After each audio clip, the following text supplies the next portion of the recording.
And then finally, we are just placing the data that we've just discussed inside our email feedback div span.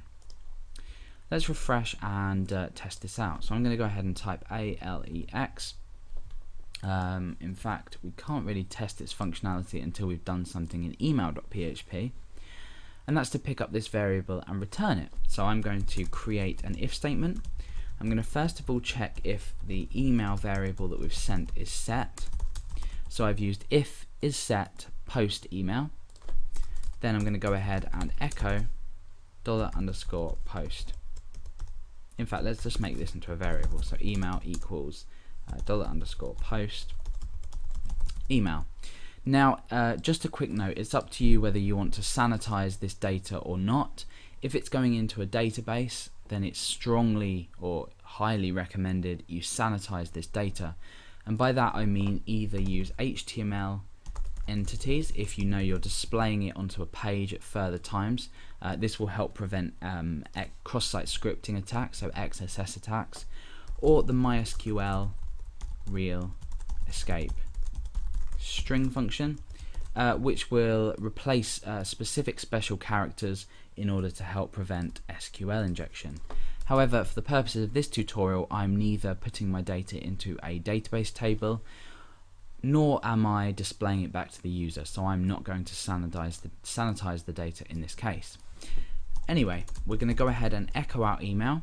So now our AJAX is sending the data, we're then retrieving the data here, and we're then echoing it back out. Now the echo will then be placed into this data variable, and then inside the email feedback span. So let's go ahead and test. So I'm going to type Alex, and you can see that it's returning everything I type. So alex@phpacademy.org.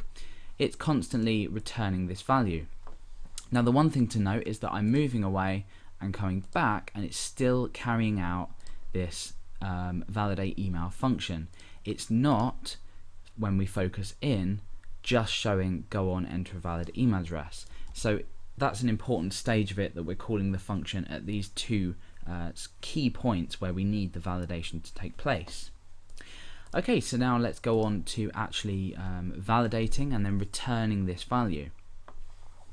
So let's just get rid of that for now. All I'm going to do inside of this function is return data.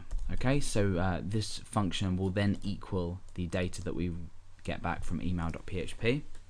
And inside here we need to start actually validating the email address. So I'm going to create an if statement here. I'm going to say if not empty email. We're going to go ahead and do something here. So the email address must contain some value. I'm then going to create another if statement, and the condition for this, we're going to use the filter var function. And the filter var function takes typically 2 parameters. We're only going to be giving it 2. You can specify additional parameters, but we're not going to be using them. Filter var, we're validating this email address, and we need to say filter validate email.